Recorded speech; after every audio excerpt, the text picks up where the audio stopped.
Welcome back to another episode of the Piano Pod, everyone. Today, I am thrilled to welcome José Ramos Santana, a pianist internationally acclaimed for his interpretations of Spanish and Latin American piano music. A Juilliard-trained virtuoso, José has performed as a soloist with major orchestras, including the New York Philharmonic, Royal Philharmonic Orchestra, and Detroit Symphony Orchestra, and has graced prestigious concert halls around the world. His artistry and dedication to Spanish music earned him a special recognition for the Isaac Albéniz Medal, an honor acknowledging his contributions to the genre. In addition to his performing career, he is a devoted educator serving on the faculties of New York University and the Hart School of Music. In this episode, we'll explore the rich world of Spanish piano music, what makes it so distinctive, how regional influences shaped its development, and the pivotal role of ethnomusicologist Felipe Pedrell in defining its nationalistic style. José will also share insights from his work with the legendary and late Alicia de Larrocha, one of the greatest Spanish interpreters and truly a legend among legends. Her influence on Spanish piano music is unparalleled, and we'll discuss how her mentorship shaped José's artistic approach. Beyond Spain, we'll take a deep dive into Puerto Rican classical music, a tradition that remains underrepresented in the broader classical world. José will highlight key composers, discuss the connections between Puerto Rican and Latin American musical styles, and share how his Puerto Rican heritage informs his artistry. His journey from growing up in Puerto Rico to training at Juilliard and establishing himself as a leading concert pianist offers a fascinating glimpse into the life of an artist, navigating both tradition and innovation. As an educator, he continues to shape the next generation of musicians, and we'll hear his thoughts on the evolving landscape of classical music and the challenges young pianists face today. Before we begin, I want to share something new with you. Every Friday, I publish a blog on Substack where I go beyond the podcast, offering personal reflections, behind the scenes insights, and thoughts on music, creativity, and the evolving role of classical musicians. If you enjoy these conversations, I invite you to subscribe at thepianopod.substack.com for exclusive content and deeper discussions. Now, let's dive into this incredible conversation with José Ramos Santana. Please enjoy the show. You are listening to the Piano Pod, where we talk to the brightest minds in the industry about how they are bringing the piano into the future and thriving in a complex, ever-evolving world. Welcome to the Piano Pod, José. It's such a pleasure and honor to have you on the show. Thank you. It's my pleasure and my honor to have you as a host. Thank you for having me. Oh, of course. And then I know you're in like a New York tri-state area? Yeah, in Connecticut right now. Connecticut. Yes. Well then, thank you for joining me on this cold and icy February morning.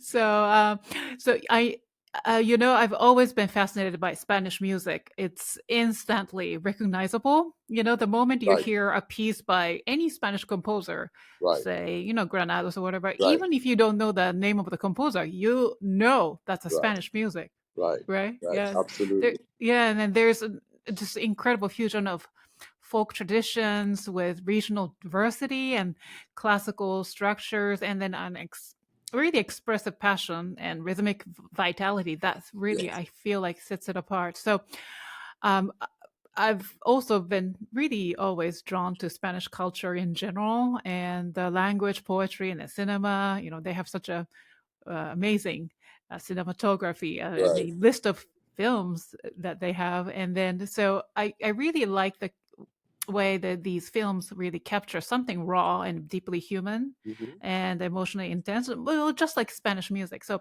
today I am absolutely thrilled to explore the world of Spanish piano with you, and someone who has truly lived and breathed this repertoire. And of course, I'm excited to talk about Puerto Rican music and composers, which I am yet to learn.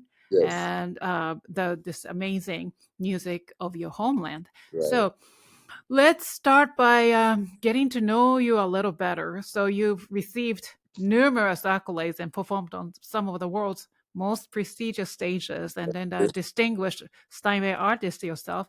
You are undoubtedly one of the most celebrated pianists uh, from Puerto Rico. Yes. But in your own words, can you tell us if you were to capture the essence of your artistry, mission, and passion in just a few sentences? How would you define who you are as an artist today? Well, I am an amalgamation of many things because my artistry, I was very privileged. I was very lucky to have had the last, I guess, part of the 19th, 20th century tradition of musicians. When I was born, it was the time that Pablo Casals was in the island, and he brought that, his own tradition.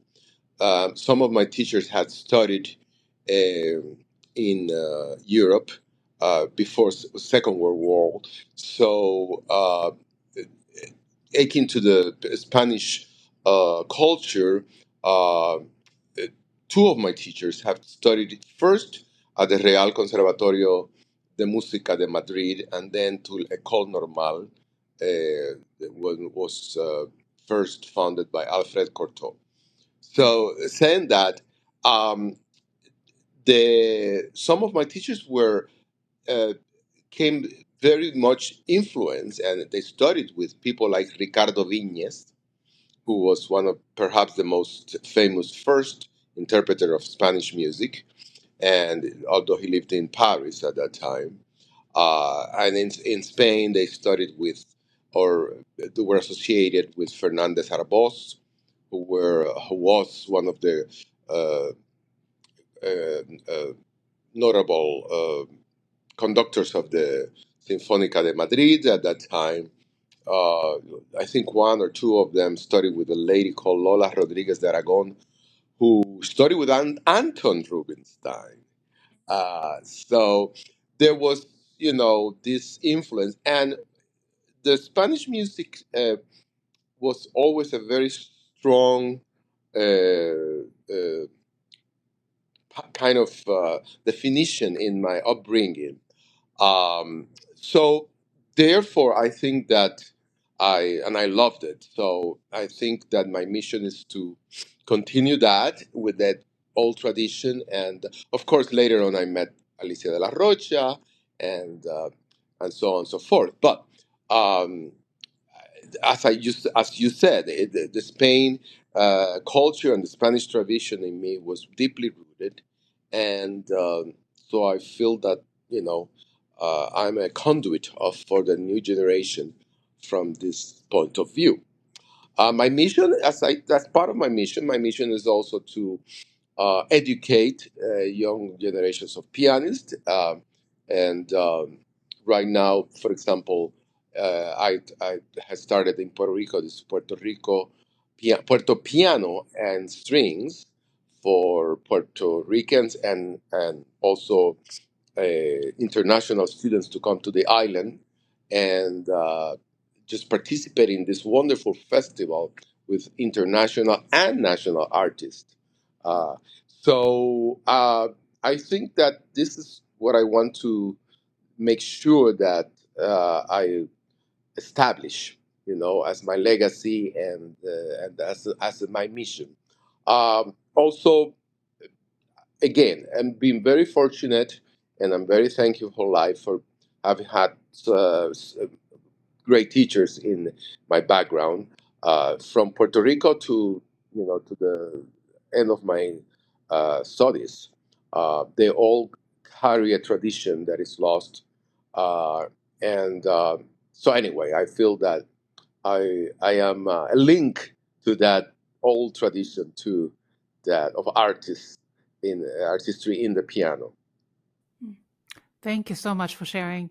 So, speaking of Spanish music, so let's really dive into this wonderful world of Spanish music that is still yet to should be played more often, I feel Yes, like, and yes, because it's still the mainstream is the German and French right, school and the post-romantic of Rachmaninoff and so on. But Spanish music, I feel like it's underrated still, right.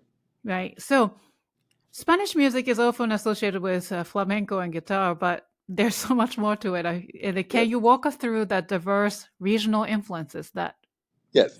For example, let's start from the north. You have typical dances, and of course, the Basque country has their own language, but the Basque have their very complex rhythmic dances. One of them is called Zortziko, which, by the way, Albéniz wrote a piece based on that. It's a 5/4, 1 2 3 4 5, 1 2 3 4 5, 1 2 3 4. It's a kind of unstable rhythm like that, but it's very beautiful. And then you also have the Galician influence, which comes from Gales and Wales and the British Isles, so that they also have their own musical language and dances typical of their region. Then if you go down, you have, well, to the east you have the Catalan, the Catalonian ones. Also, it's amalgamation of Spanish and French and Basque. Um, then you have Aragon, which you have the famous Jota, which you can find in Liszt's Spanish Rhapsody. That's the main theme is a Jota from famous Jota. Um, and You have Jotas also in some of the Albéniz, Iberia. You find the Jota in the Malaga, the first of the uh, fourth book. Uh, and then of course, the ones that we know most as Spanish music is the flamenco, the South, the Andalusian, and that's an amalgamation of flamenco, gypsy, and but there are also rhythms, for example, in Manuel de Falla and harmonies that are not flamenco. They are basically Moorish. So it comes from the Moor culture, you see, which runs sort of, I guess, parallel to flamenco, but it dates even farther back than flamenco. Um, so I think those are the ones, the different regions of Spain that you can identify as Spanish music. Those are the cultures, the general musical languages you'll find in the peninsula. Mm, yeah, fascinating. Yeah, as I was studying a little bit more about Spanish music for this episode, I'm learning a lot more. Yeah, I've known Spanish music, the background of it, but just the historical background is so fascinating, right? Yeah, right. yeah. Yeah, it is. hmm So then I come across this name, Felipe Pedrell, Pedrell. yes, Yes. ethnomusicologist. I think he holds the key to this quote unquote Spanish piano music because he's the one who influenced three big names you mentioned, Albéniz. Granados and the Falla. Mhm. Yeah. Can you tell me the background of this story? Do you know? Well, Felipe, as you said, who was an ethnomusicologist, and as an investigator, he delved into uh, all these rhythms and cultures that the peninsula has had, and he encouraged uh, Albéniz and the Falla and Granados to write in the style of uh, of Spanish language, of Spanish folk music, Spanish tradition. So he was a precursor of, let's say, Nadia Boulanger, that in the 20th century also she motivated all the composers that went to study with her from different countries to write in their own folkloric language, like Copland or Astor Piazzolla, Bernstein.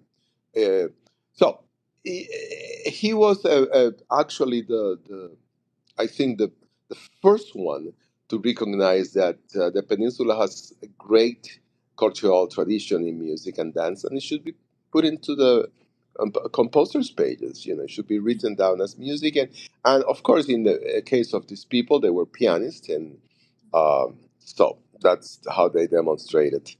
Uh, distill all these things through pianistic writing, and at that time, it was the late 19th century. The influence of Franz Liszt was very much in vogue among everybody in Europe, pianist wise, and so they wrote like this in this Lisztian super uh, pianistic way. Right.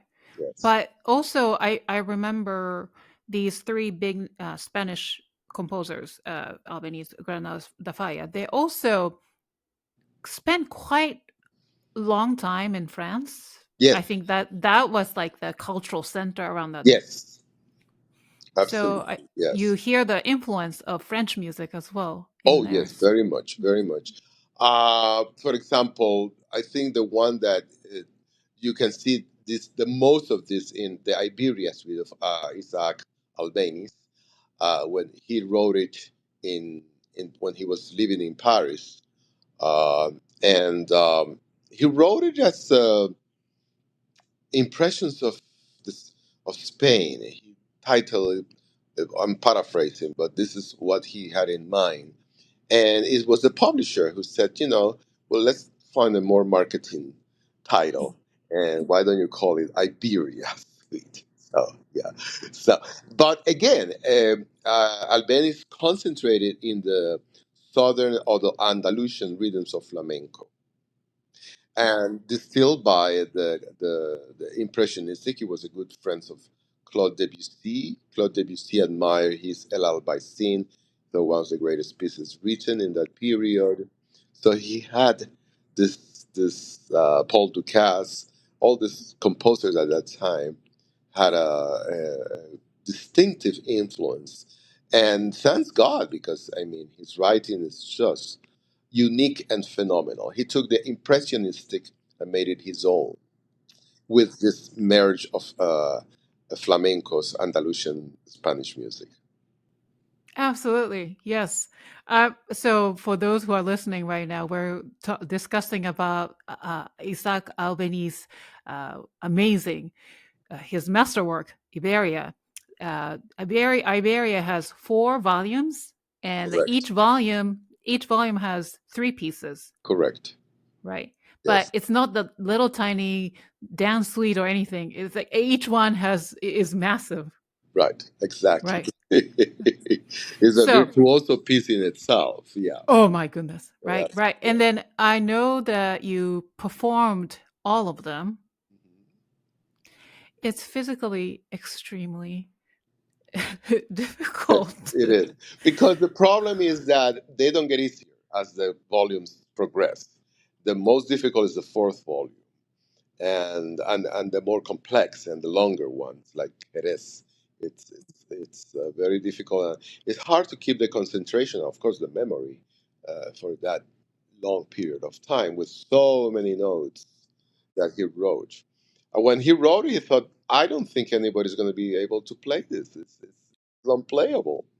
So there was a pianist called Blanche de Selva that did play it, and she says, no, this is possible. It takes work, but it's possible. Really? Yes, Well, personally, I did book 3, all of them, yes, but I didn't perform 3 of them back to back. There's no way I could do. But it was extremely difficult. But I fell in love with them immediately when I right. was introduced. So, what makes this work really special for you? Yeah, I think it's my cultural background. My family, um, I was born toward the end of, my mother was 45 when she had me. So she was quite old, and many of them were born when Spain was still dominant. It was Puerto Rico was a colony of Spain, and so that root of Spanish was always presence in my family, and of course my teachers too. When I developed, also they. So that's what I felt so drawn. Also, Spanish music seems to be very happy music. Stress the happiness of the human race, the joy of living, and the enjoyment of this moment of cultural ecstasies that we have. Because, as you say, Spain and it's so rich and so beautiful in so many ways. But the southern part of Spain and Puerto Rico, we're very much alike. If Hmm. there's beauty in Puerto Rico too, and there's, at that time, as I said, we were still very much influenced um, from with the Spanish culture in the island. Yes, so I found a voice with them.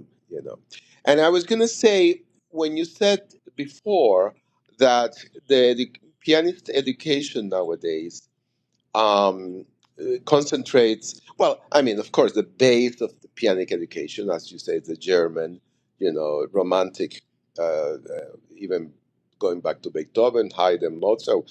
Every pianist has to that. That's the background. That's the base. But there are other influences that should shape a pianist's view and education. And let's start first was the French. Fauré, you don't hear Fauré anymore, very little. And Debussy even is becoming not that popular. Ravel, some works because of their pianistic challenge, but but but that's another part of the pianistic development that has to be cultivated. The other one is, of course, the Russian music, Rachmaninoff, Scriabin, Tchaikovsky, and all the Russian, and that's also very, very important, and um, and the Spanish. Mm-hmm. Be quite the Spanish because the Spanish music frees your spirit to be very creative, but yet very disciplined. See, so you have to really learn to have a free spirit within very disciplined structures and rhythmic patterns and things like that. And that helps because if you're playing, I don't know, Chopin, all the romantics list, um, uh, and even the Russians too, Rachmaninoff, you have to have this free spirit in your playing, but yet it has to be very, very disciplined. So all these things, all this culture, musical influence, uh, share the same value from a different point of view, different perspective. And the more culture, uh, I think, the more you are exposed to as a student, you grow up with that, and I think it's great for the development of a pianist later on when they mature. They have all these resources to follow and fall on, you know, when they are making up interpretations about different styles and things like that. Absolutely. Yes, yes, yes. Yes, So, in this, Iberia, all 12 movements, out of 12, 11 of them are sort of Andalusian influence. right. And you mentioned you have such a deep sort of uh, relatability or closeness to that culture, the Mhm. Southern culture.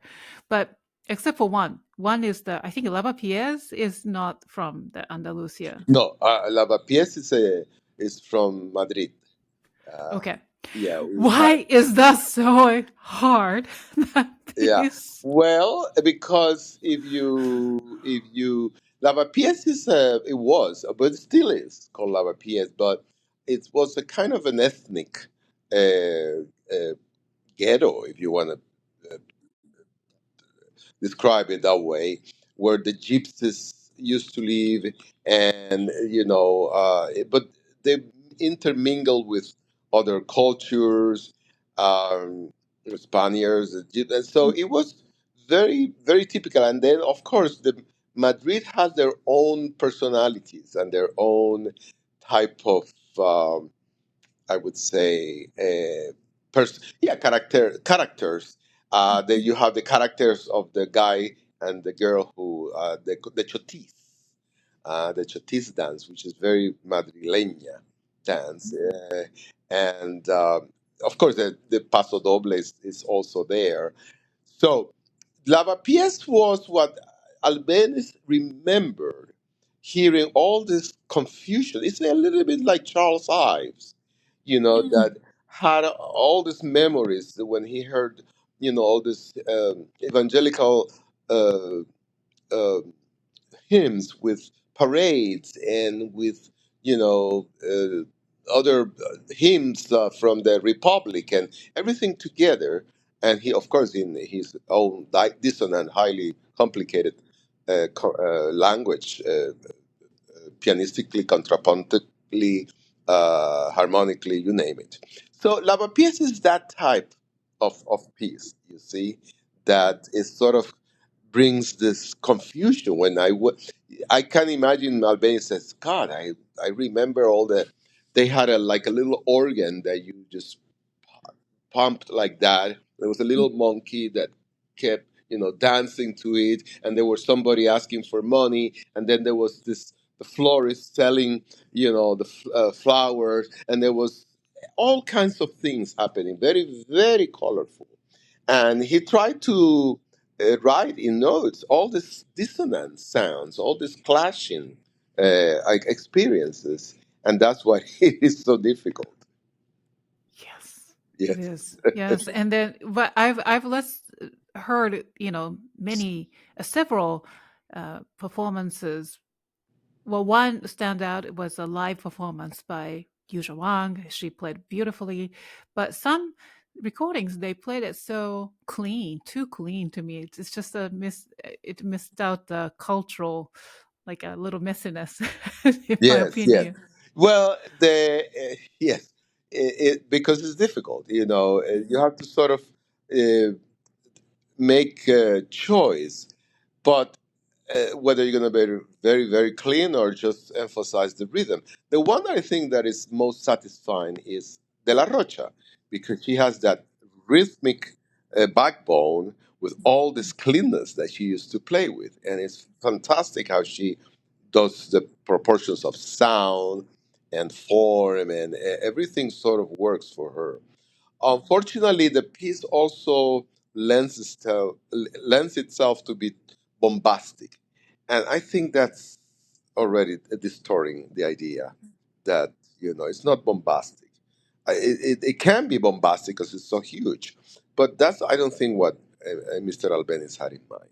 It was just this super colorful writing, very complicated, and you have to sort of strike a balance between both of those.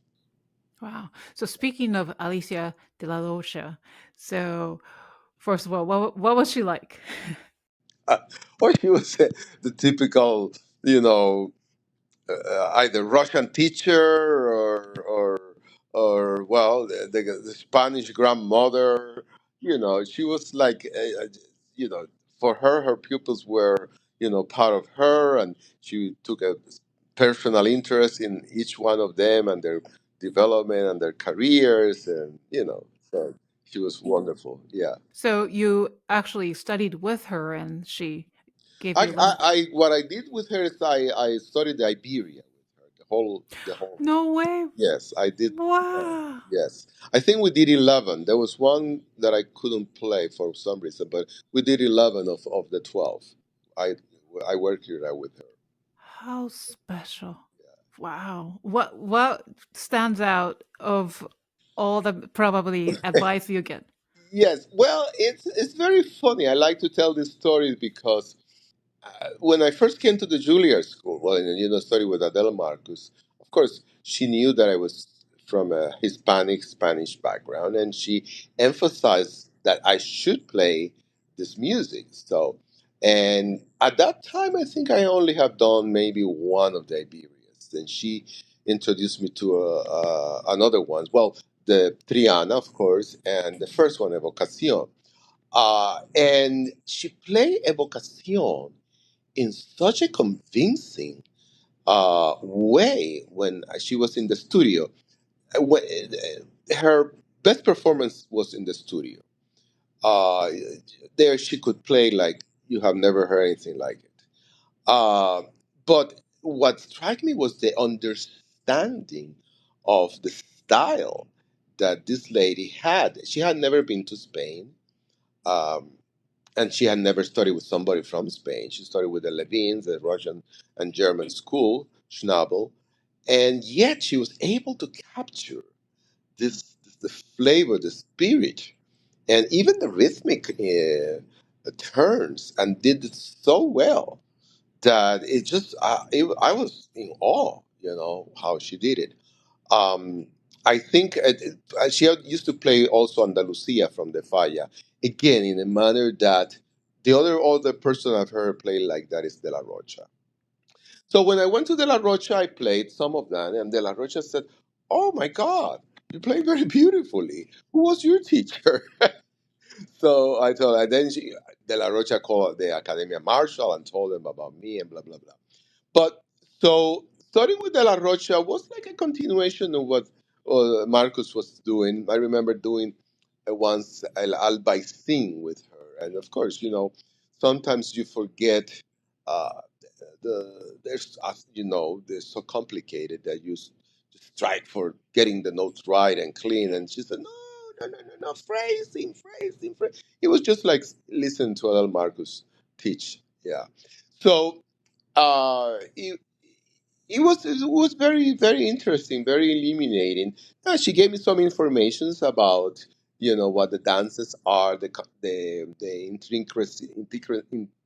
the integrated complexity of the dances.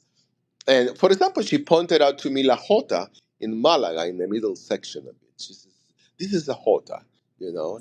And so you want to see what a Jota is, you go and download one of those YouTube videos of the dance in Aragon, and you see what the Jota is. Um, but she was just wonderful, just wonderful. Yeah. Yeah, Wonderful to hear that. And so, s- you know, obviously, I have this personal question. As I said, I learned a few from Iberia, and I often notice that his notation is quite messy. You know, on the score, yeah. even the ones that printed on the print. There's some. I feel like some of the notes are wrong, wrongly notated, or maybe sometimes the accidental is missing. Or am I Well, wrong? yes, you have to be very, very careful. The Mm. only two editions that are true to what the composer Albéniz wrote, well, the only one really is the Urtext, the Okay. German Mm. Urtext. They have it, and all the notes in the Urtext are correct. This is a very interesting topic, what you just brought up, because with Beethoven and composers like that, it was very difficult sometimes. He raised and he wrote on top, and you didn't know what really the notes what he meant. But with Albéniz, when you see the script, you go to the Library of Congress or you go to the Morgan Library of the Iberia. It's so clear. And how can editions in France, like Durand, misinterpret that? I still, it's mind-boggling. I don't know what they did a very sloppy job sometimes. So it took somebody like De La Rocha and this to say, look, let's do a real good edition, and she promoted, uh, the real note correct writing and reading of the notes. So I think she had a lot to do with that. In El Alba, I think there are a lot of wrong notes that she corrected. She says, no, no, this is not the original. It's this is. So, and of course, uh, the you have to do what he did. You cannot really play it as it's written. It's unplayable. You have to take things into hands. You have to, and you have to voice them properly sometimes. Um, So you have to make easy. For example, when you take the one that everybody is so afraid, Triana, there are ways of playing it that makes it more possible to play, and in a way of not affecting the music and the music impulse or the music phrasing because of the difficulties. So if the arrangement helps that, why not? Really? Yeah, Wow. But that's something that I have to learn from someone yeah, like you. yeah, Yeah. yeah. Yeah.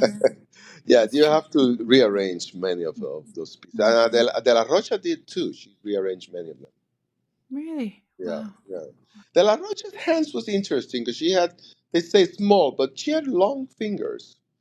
So she was able to, when you have long fingers, that's a that's a plus. Even though you have a sort of a small hand, but you can do many things with long fingers. I see. You have short fingers like Yeah. mine, and that's more challenging. Joseph Hoffman had short fingers too, and yet he was That's right. great as virtuoso. So, it's how you manipulate the piano, I see. as Yes. De La Rocha used to say. Huh. That's interesting. And then it's so true. Yeah. Yeah, Yeah.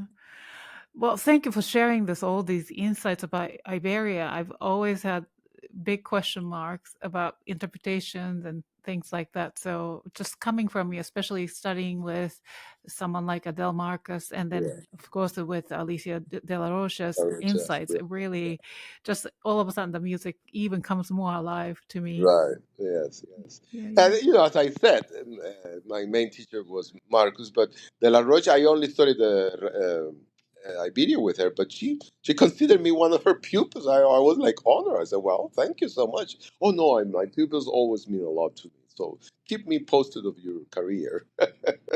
She was so sweet. She was like a grandmother. Oh wow. Yes. What a great story. Yes. Yes. Wow. So now, can we now move on to Granados?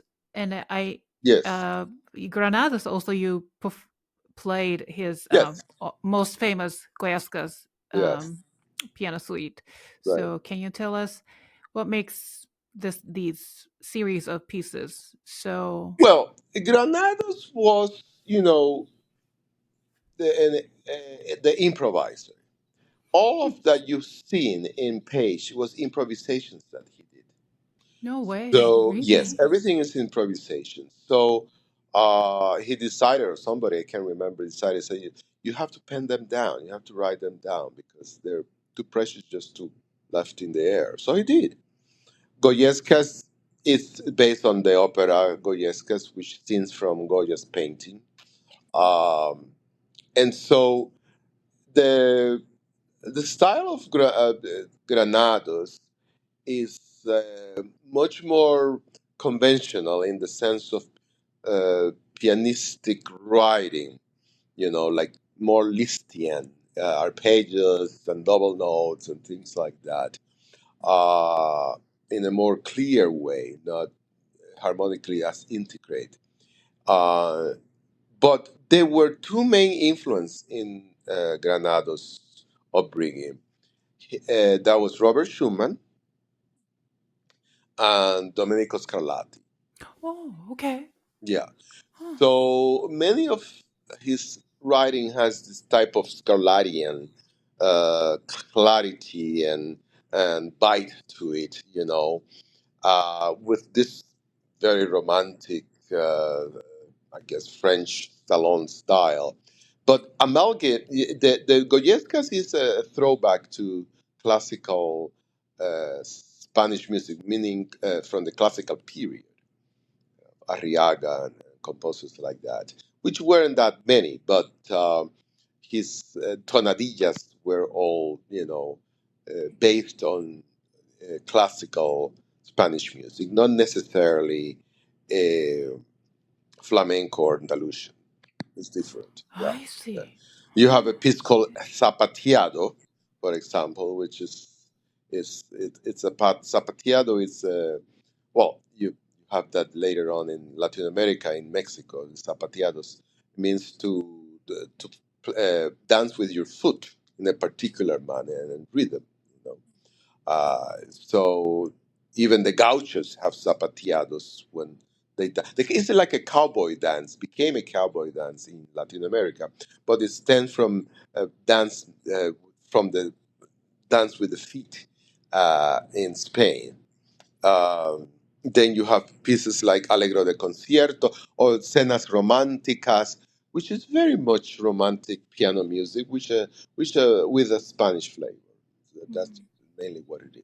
And also, I must say that he was the founder of the Academia Granados. It's He was a pedagogue. He loved to teach. Albéniz was not much of a teacher, but he loved to teach, and he lived in Barcelona uh, most of his life after he came from Paris, and he founded this academia. He did treatises on piano playing, technique, pedaling, production of tone and sound, and it's very interesting because I read somewhere that he came to the same conclusions as Theodore Leschetizky did in terms of approaching the instrument. I don't think they knew each other, but it's interesting that they both found out this way of playing, this way of listening to sound, which is part of the old romantic pianistic tradition. Right. So that's why you have somebody like Frank Marshall, was a great teacher and teaching Alicia de Larrocha. And her, she has this approach to music, the structure, the grandeur, the the production of a sound, the pedaling, which is not taught anymore. People just put the things. They say it was by ear, yes, but you have to train the ear to hear it properly, how to pedal. Um, and it's a whole discipline. So Granados wrote treatise on pedal, how to pedal. Wow, that's interesting. So Yeah, Alicia's teacher, Ms. De La Frank Rocha's Marshall. teacher was Frank Marshall. Yes. Frank Marshall studied at the academy, Yeah, Granados he Academy. studied with Granados. He was Granados' pupil and assistant. And when Granados died, he did continue the Granados Academy, and then he called it Academia Marshall, his own name. Wow, really interesting. So with that tradition Yes, that uh, De La Rocha had, and then now you have the tradition coming from her, right? yes. Yeah. Yeah, that's very very intriguing. So, I mean, there are more pieces that we can discuss, but I also want to really get some sort of sense of the Falla from your point of view, Manuel da Falla, and Yeah, you've performed the Nights in the Gardens of Spain. yes. I will perform it next year again. Yes, Oh, yeah, wonderful! That's yeah. such a unique orchestral plus piano Yes, it's a piece. very beautiful piece. Yes. Um, the orchestra sets a background of, I guess, uh, I would call it Moorish impressionistic sounds and textures. The piano has the more of the cante hondo, flamenco role, and rhythms also. Uh, Also colored by this beautiful impressionistic and neo-romantic harmonies. Always, I think, considering he always had the sound of the Andalusian music in his ears, so he was able to write harmonically as he heard the sounds. But in Fantasia Bética, he uses some of it, but he goes back to the Moorish tradition, which with the quarter tones and things like that. So he tried to imitate that at the piano the best he could, and he was quite successful. Yeah, So to do that, do you use trills a lot? you have to use pedaling. You have to be very careful how you pedal to create these harmonious overtones and blurs. to give the impression of these overtones that this Moorish instrument gave. Wow. Yeah, That's he was also ethnomusicologist inclined. He didn't write too much. He was a very ascetic man. He lived a very he almost was like a monk. Of course, he moved to Buenos Argentina at the end of his life. But everything he wrote was so well planned and so well thought, that one note was out of place. I see. Okay. Yes. Wow. I have yet to really learn his pieces. I've touched upon a little bit, but not quite. For example, the four Spanish dances. The first one, it's a jota. Pa, pa, pa, pa, pa, pam, pa, da, ta, ta, ta, ta, ta, tam. The real jota. The last one is a totally gypsy flamenco dance with the taconeado and things like that. And the other ones are, again, amalgamation of impressionistic, Cuban, habaneras, very exotic. So the Latin American and Spain later on they fuse much more and more, and so sometimes it's difficult to distinguish. For example, the best example is the tango by Albéniz. He wrote this tango, and tango was brought from Argentina to Spain and to Europe. And Albéniz immediately wrote this beautiful piece called the tango. Yeah. That's true. Yeah. The Piano Pod is now on Substack. If you're wondering, Substack is an all-in-one platform where creators like me can connect directly with you, share exclusive content, and build a thriving community. By subscribing, you'll get a behind-the-scenes updates, early access to new episodes, and special perks designed just for our audience.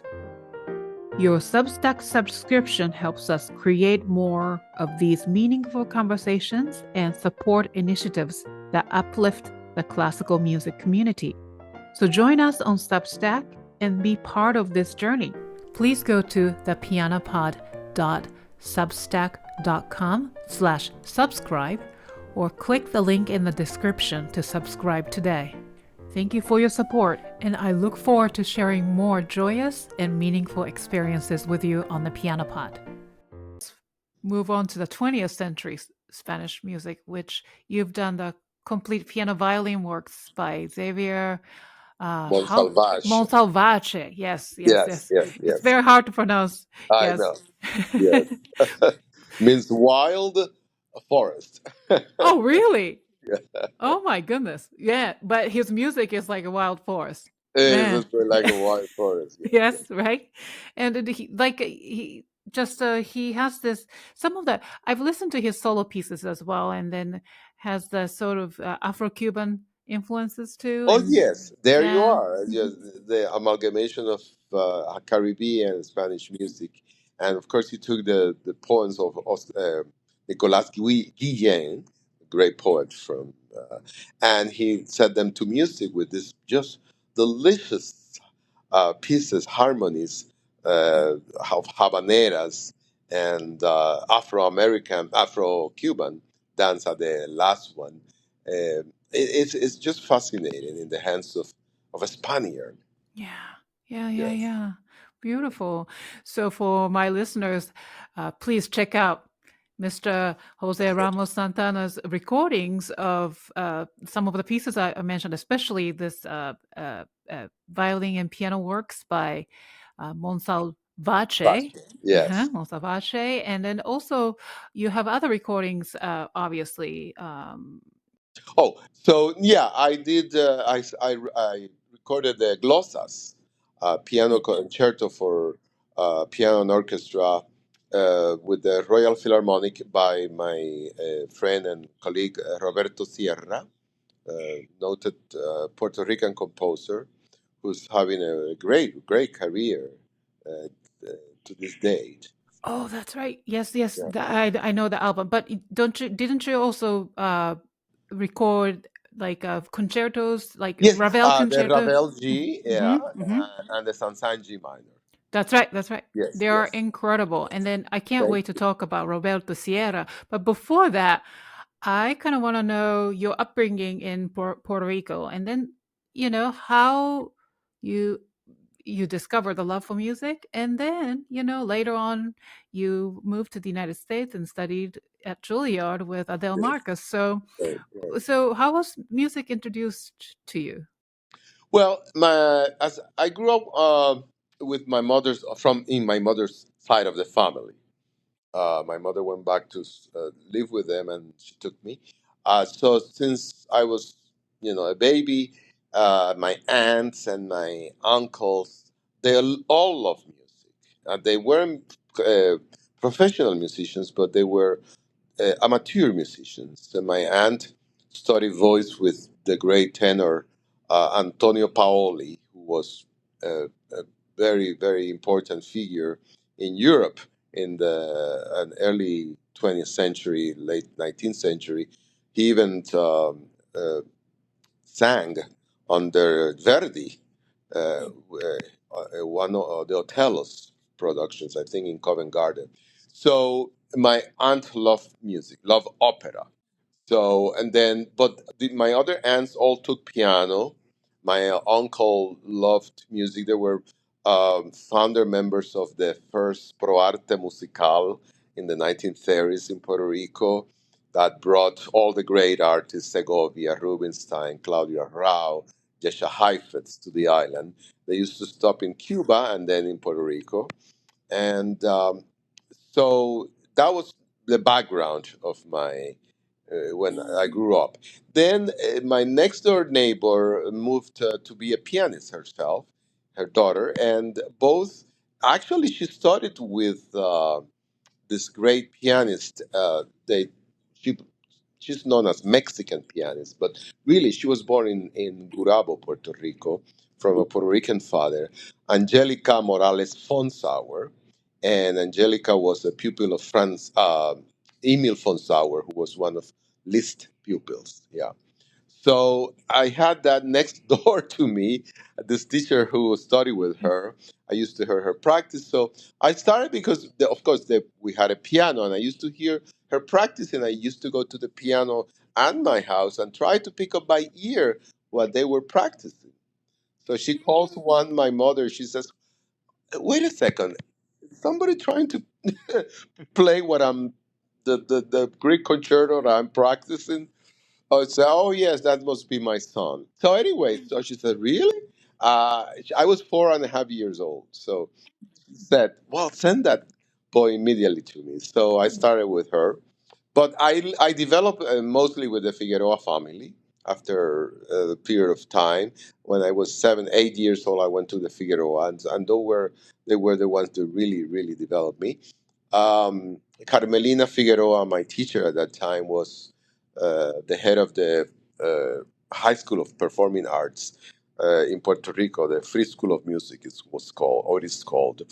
And she studied in Paris. She studied à l'école normale with all her brothers and sisters. They moved there, and they were under the umbrella of Cortot, Casals, Thibault.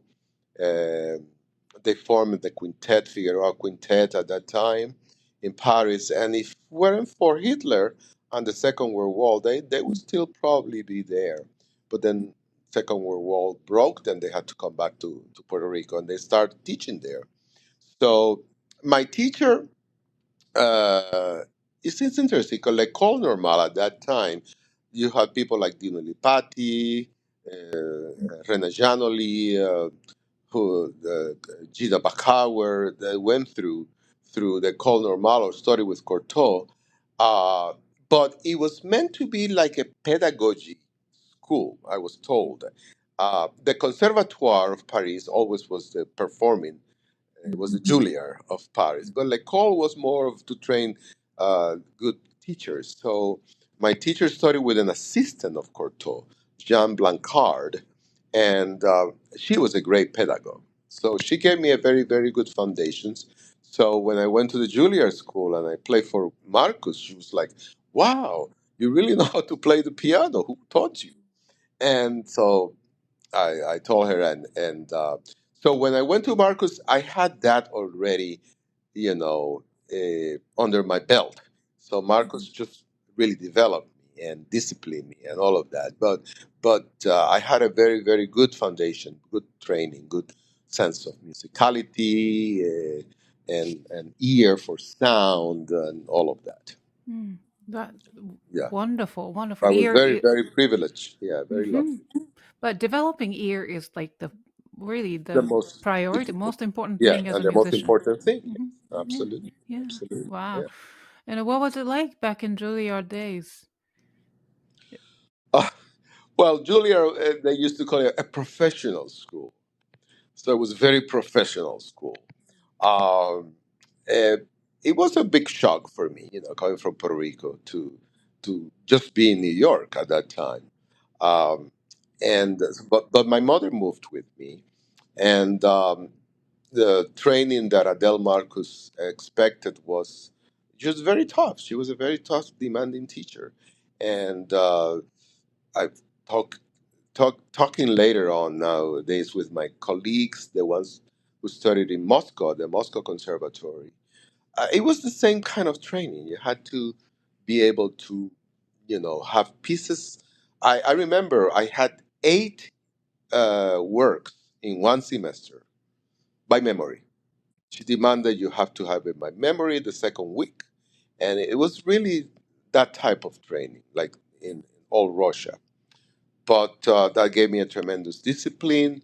And, later on, she was not the most easiest person to get along with. But later on, in the later part of her life, we became very, very good friends. And we used to have a laugh and dinners, and we'd talk about music. She would hear me for hours, and she would sit down and advise me, and it was wonderful. Yeah. Oh, wonderful. And then your career as a soloist and recording Yes. artist flourished. Right. Yeah, Flourish. Yeah. After that, I immediately signed with Herbert Barrett, and then I went to several competitions. I was a finalist in the back hour. Then I won a affiliate artist that gave me opportunities to play with many symphonies across the nation, and including the New York Philharmonic, Detroit Symphony. Yeah, so that was a good St. Louis Symphony. Good break in that time, my career. I was very lucky. So, if you ask me then and now, it has been such a different, the what the young people face now, and that from my time when I was at that age, at the younger age, and it has changed quite dramatically, completely, I would say. Yeah, I Yeah, think so too. Now, then maybe we can talk about that. You're an educator. You're teaching at currently in Connecticut. It's a yeah, hard school, and yeah. also you also teach at NYU as And well. then what you? I am, yeah, one of the artist faculty at NYU. Uh-huh. There's such a huge difference between the time that you spend as a youth, as a young professional, to now. Drastic difference. And Totally. as a musician or young musician, they're all required to have multiple different skills, not just as a Yes, pianist. yes. Time has changed. That So has changed. Yeah. what do you what do you see? Well, of course, the demands are different now, from where I was. But I believe that the students, for example, when I was at the Juilliard School, um, besides piano, I took courses on improvisation. I took courses on accompanying, transposition, orchestral reading, many, many other things that prepare me to do things that I needed to do. I even took organ. So, I was in a strand as a musician. I needed to play for a church once. I did it. It was no problem. So the education I got at the Juilliard was very, very valuable. Um, I think they planted the seeds for what I have become. Later on, the best education I've really gotten is by teaching. I have learned so much from teaching. I, you know, I discovered so many things that that has been my education. So for my students, I what I'm shocked nowadays is, I don't know, maybe it was like that, but I wasn't aware. But they don't know the piano repertoire. I remember, just to give you an example, I had a student once who came from a prestigious Ivy League school with a prestigious music department, and I was shocked. I mean, things he didn't know. I said, "Well, you're a pianist. You never thought." No, what a culture you have. I said, "Well, I think that how can you be and not know those things? How can you be a complete musician and not know these things? Right. Hmm. And the same thing, with the arts. I was exposed to museums, to opera, to chamber music, to theater. They are not. They're just very much on the practice rooms and trying to win a competition. And this is very stifling because, especially nowadays, if you don't win a competition, what are you going to do? If you don't have all these other skills developed, if you want to be in music. So I insist on this well-rounded education to my students, and I provide them myself. I take them to museums, I take them to the opera, I tell them what to listen for. Yeah, I think this is very, very necessary, and it's lacking in their education. Or it's been given, but very, very lightly, very superficially, and not enough. You know. It's not integrated into Not their integrated. lives, right? No, Yes. no. And it's not realistic, but as I say, because they only think in terms of competition. But if that, how many people can compete and win? One, two, three at the most? Mhm. That doesn't even guarantee a career. It just tells you, Absolutely. a few years of concerts and then what? See? Right. So you have to be prepared for that. Then what? Because that's going to be most of the time of your life. Yeah. And you have to be an entrepreneur. You have to know how to become creative, you know. The classical music is challenged now by pop music, which is a great competition. So I think that in a way it's been our fault because we've been so in such a bubble, all the time, that we don't realize there's a world around us, and we have to connect with that world and the needs of that world, and the needs have changed. So I believe in bringing classical music to everybody, not just an elite or but everybody should be exposed because it's such a gift to just enjoy this great universal music. I hate to put it classical music, say universal music, that bind us together and things like that. And I think should be access to all kinds of economic, social, economic levels, not just a privileged few. Yeah, I know. And I see that too. So even when I see I'm raising quite a few young, small, but talented students, Yes, but then they're so focused on the competitions because that's how the industry is right yes, now. And even not just a classical music industry, but I think in general, if you want to get yes, into this school, that right, school, then you gotta win this thing or you gotta score this thing. It's not right. about being exposed to different See, culture. no, Mm. when I went to school, I didn't go for the school. Once Leon Fleischer told me, "What do you think, Juilliard is gold?" No, I didn't go for Juilliard for gold or for Juilliard because it's gold. I went to Juilliard because of a teacher. See, I wanted to study with that person. I want to get that legacy. Kids don't think this way anymore. They just think in terms of the names of the school, and that's unfortunate. That really is unfortunate because we're not in a. This is not. I mean, there is a certain sport and commercial aspect of our profession, but the root is art. And as Adele Marcus once told me, your career starts at the piano, nothing else. If you're really good at the piano, if you're really an artist, do that. Life will take care of you. of that, I will take care of you. But you have to have that first. You see? Yeah.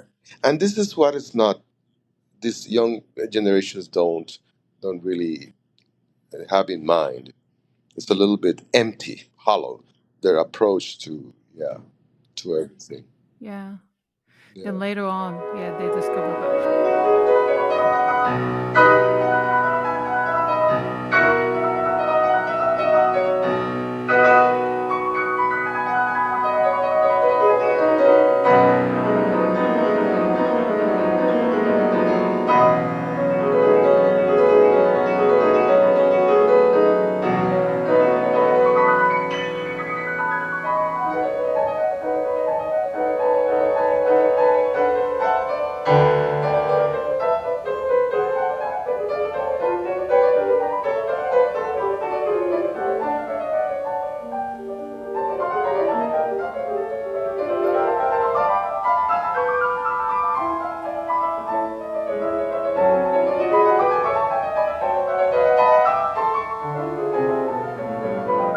I want to go back to your roots, Puerto Yes. Rico. Yes. So, you know, because I still want to learn about composers. You mentioned about Roberto Yeah. Sierra, but Yes. I also know González de Jesus Núñez and then Yes. Adelan Yes. Cruz. And Yes. so can you just tell us about this beautiful, beautiful music of Puerto Rico and what? Okay. Mhm, So let me tell you my view of Puerto Rico. mhm. Puerto Rico is a nation. What by saying is a nation is that it has all kinds of music. I'm talking from a musical point of view. So we have obviously the salsa, we have the pop music, we have what we know of Puerto Rican music, the Caribeños music, that it's universal now. But there is also a parallel world of folkloric music that has not really been popularized. For example, the music from the mountains, the Jibaros, they have their own way of singing, which is comes from the Canary Islands in Spain as a root. You have the African Puerto Rican population, bomba and plena, which is also not known so much. Uh, so, having mentioned those, let's say, three, and of course, you have the European influence from Spain and France. Um, those music we had in Puerto Rico polkas, we had in Puerto Rico mazurkas, and all sorts of a European form of music written by composers from Puerto Rico. I'm talking about the 19th century.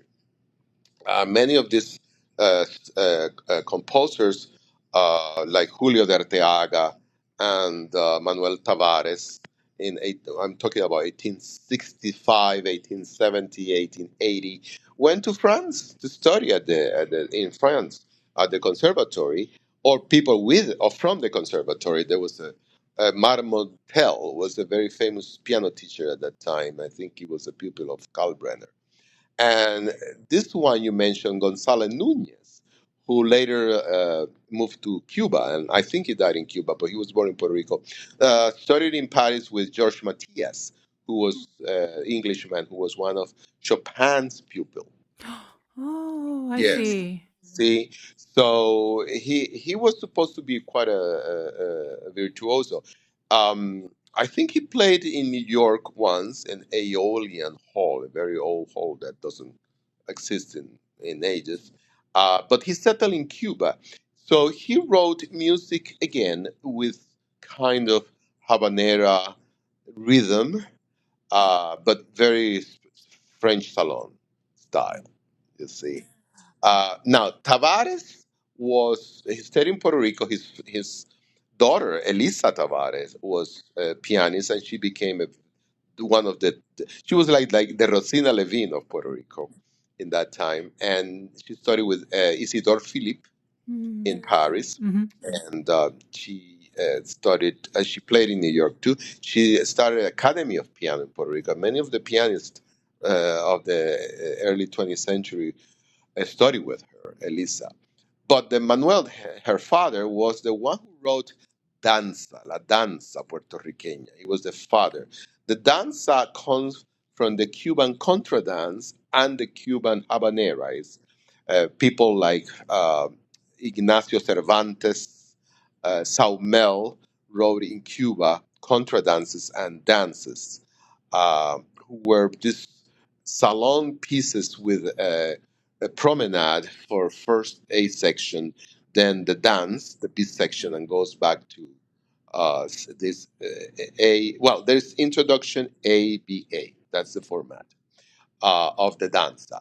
Uh, in the hands of Cervantes was very, very short, maybe 1, 2 pages at the most. In the hands of Mr. Tavares in Puerto Rico, it was 3, 4 pages long. So he, expanded the form of danzas. And as I say, danza means to dance, but it also means to listen. So it's like a mazurka. It's a combination of dance and song. So you can sing it too. Yeah. So, uh, and one thing about Cervantes, even though he was in Puerto Rican, he was Cuban.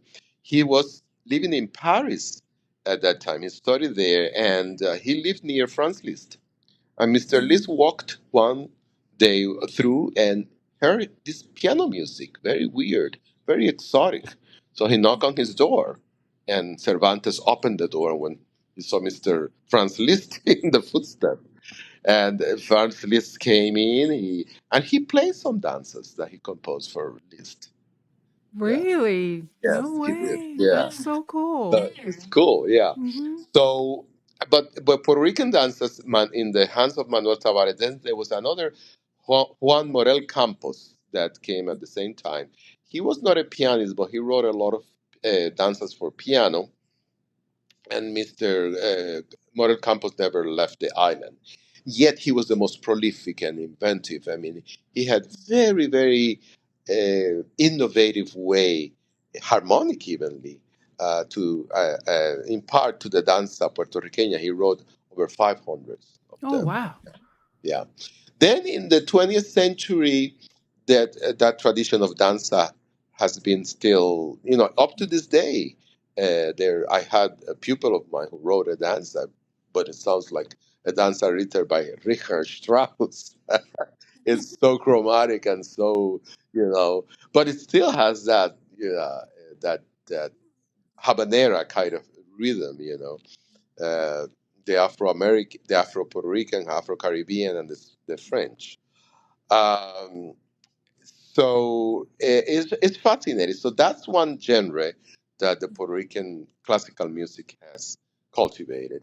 Then in the 20th century, composers like Hector Campos Parsi, Amaury Veray, they were born in the 20s, so they got to study either in Paris with Boulanger or in United States. Campos Parsi studied at the New England Conservatory with Aaron Copland, Irving Fine, and so they went back to Puerto Rico. They had positions of administrative and teaching positions at the conservatory in the government, and they wrote pieces based on other Puerto Rican folk idioms like la bomba and plena, which is Afro Puerto Rican music. Mr. Campos Parsi wrote a plena for piano that is very, very effective. It's a plena written, a concert plena, he called it. And then you have somebody like Roberto Sierra, who was a pupil of all these people, and he was already a product of when Pablo Casals founded the Conservatory of Music in Puerto Rico. And Roberto was a pianist. I remember him being a pianist and participating in student recitals. But then he decided to continue as a composer. I mean, he went to Utrecht in, I think, in Holland. He studied with Ligeti, and so he became one of Ligeti's students. And the rest is history. Has been very successful. Just now, Dudamel and the Berlin Philharmonic play some of his music. He's being recorded by Deutsche Grammophon, And he's written a lot of music for piano. He has, I think, 19 sonatas for piano. No 19 way. sonatas for piano, yes. And Wow. his writing has evolved tremendously. He also have the 24 preludes based like in Chopin's preludes. Do Uh, you plan to play any of them? yes, Yeah. I've done some of the preludes too. I haven't delved into the sonatas because they're very difficult. I haven't had the time, but I have some students of mine that I want them to study some of because they're really really wonderful pieces. And yeah, yeah, very very imaginative. They're very difficult, very complex, but yeah, they're wonderful works. I need to get the score. Yes. The score's available Yes, on. yes. Subito Music, I think, is the publisher, I think. Okay. Yeah, yes. Yeah, I'll check them out. Roberto Sierra. Sierra. Wonderful. Wow. So, I mean, all these composers, especially Latin American music, is underrated. So that's Yes, why someone like amazing artist like you is promoting the music of Latin American music and Spanish music as well. right. So yeah, how is it going? How Actually, can I we? teach a course in for graduate students in Latin American piano repertoire. It's part of piano literature courses, advanced. And At Heart School? at Hard School, yes, we Uh-huh. examine country by country, with Mexico, Brazil, Argentina, Venezuela, Colombia, Panama. So we take a good look into the composers that shaped the 20th century in those countries, and we're very very fascinated. For example, we just finished Chavez, Carlos Chavez, and Manuel Ponce, and the difference between both two composers from the 20th century Mexican piano writing is really really striking. Not to tell the ones that are now still alive that are very more on the um, aleatoristic style and things like that. So there's a great wealth. There's a great wealth um, in piano music in Latin America. We just know maybe the frosting of it, but there's a lot of other very in Argentina. There you have Alberto Williams, you have Juan Jose Castro, of course Ginastera, and you have Osvaldo Goliov now. So Richard, it's another one that I'm forgetting the name. But there are a lot of composers that written for piano music that is fascinating and it's worth discovering because it's very very well written and very and our ears have maybe 50 years or 70 years ago it was a little bit shocking, but now our ears have the evolution of our ears is great, has the capacity of absorb this music much with more intelligence and understanding and appreciate the cultural aspects of them. Yeah. Mm, yeah, wonderful. So, as much as you've, you know, uh, become this artist and, gain your reputation and artistry worldwide, but seems like you are giving back to your home country, Yes. your heritage Right. by doing a festival, the Yes. Puerto Rico International Piano Festival, but also promoting Latin American music as That's well. right. Yes. Tell me a little bit. I know you mentioned a little bit about the festival, but Yes, I must give a plug on my festival. It's happening. We're going to celebrate the 10th anniversary oh wow, year. Yeah, congratulations! thank you. Hmm. It's held at the Conservatory of Music in Puerto Rico, in San Juan, Miramar, which is a beautiful conservatory. Uh, Thanks to the one my colleague Maria del Carmen Hill, who fought for it and got that building and transforming it into. It was one of the 40 most beautiful conservatories in the American territory. And not only that, but it's an all Steinway school. No way. Wonderful. Yeah, so there are Oh, wonderful wow. facilities for practicing, for playing. The pianos are kept in tip top shape, and it's usually in the summer. This year is going to be from June 22nd until June 30th. Yeah, and we have a roster of wonderful artists. And my Eduardo Salim has been part of it. Eterian Japaritze. We have had Pavlina Dokovska from Manes. We have had people like Andres Cardenas in the violin department, Amit Pelet, the great Israeli cellist. So we do chamber music. We also and piano, yeah, and of course the Puerto Rican teachers like Maria del Carmen, who's the head of the piano department, and this year we have Diana Figueroa Pabon, another distinguished part of the faculty from Puerto Rico.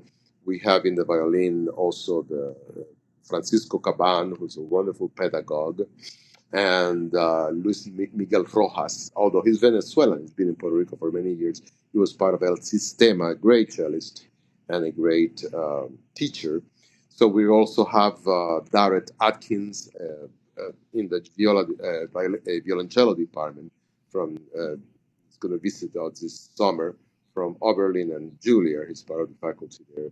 So we have Manuel Laufer, who's Yeah. NYU. Yes. NYU, specializes in 20th and contemporary music. So we have a wonderful, wonderful uh, festival. Wow. Yes. And then age is targeting like the professional age or It can college? be if it's under 18, they need to be accompanied by a guardian or a parent, but they can they can come, and and then undergrads, students. Great. Yeah, I will make sure to list the link in the Yes, show that would notes be so that. great. Yeah, it's a one. Everybody goes. They love it because if they fall in love with the history, the culture of the island, the performing facilities, uh, and the teaching that is very intense, but it's excellent, excellent. I did this because there was a lapsus in where I hear my colleagues from Puerto Rico, oh my God, the piano department is not what it used to be. We're not producing, we're not getting students. So um, there was a shift mostly for opera, and there's a great voice talent in the island, but I think the piano was a little bit abandoned. So I thought, well, let me see if I can infuse them with a new, uh, uh, innovation of just doing a festival for the conservatory, and it has created a lot of enthusiasm, and some of the kids from the conservatory have proven that they have come here. One of them is studying at the Eisler School in Germany, in Berlin. The other ones has been here in NYU, and Manes. So we're beginning to see local students cross and become very very competent pianists. Oh, wow. So I'm very Wonderful. happy about that. Yes, yes, Yeah. yes. Great. So, is there any upcoming concert you have or any recording that you want to promote? Let's see. Well, I'm supposed to go to. We're also working in Spain with Barcelona and Zaragoza, the conservatory. So I'm supposed to go there and give master classes. I'm going to Shanghai, China. Yes, I was there last summer and had a wonderful connections, especially at the Shanghai Conservatory. And so that's coming up. My festival is coming up, and so and I'm playing the Nights in the Gardens of Spain with the Puerto Rico Symphony of the Falla next season. So I have a few things to look forward to. So my audience can check out your website to get the latest news. Yes. Your website is at joseramosantana.com, Absolutely. correct? Yes. Great. Well, it's been a really wonderful conversation. It's almost time for us to go. Thank you so much, Jose, for really joining. But before, I forgot to tell you, we usually do a little rapid fire questions before we go. They are silly questions, but every guest has to do it in Okay. order for them to be dismissed. So I want you to answer them as short as possible. Yes. And they are really just a trivial question. So let's start with one. Okay. First question: what is your comfort food? Oh, my comfort food is Puerto Rican food. Oh, yes. How do you like your coffee in the morning? I can live without it. I cannot live without it. You cannot live without. Puerto Rican coffee. Okay. Are you a cat person or dog person? Both, but I tend to be more cats. Summer or winter? Oh, summer. we need to get out of this miserable winter. Yes. Okay, now level 2. What skill have you always wanted to learn but haven't had a chance to? To be an artist, a painter. Oh. What is your word to live by or words to live by? Don't you lose your focus and don't lose your faith. Great. What is the most important quality you look for in other people? Innate goodness, integrity, innate honesty. Name 3 people who inspire you, living or dead. That's hard. I know. Just whoever comes to your mind. Well, one of them is Mr. Casals, Pablo Casals. Admire him greatly and great respect for him. My teacher, Del Marcus, was a great influence on me, and I'm very thankful for her.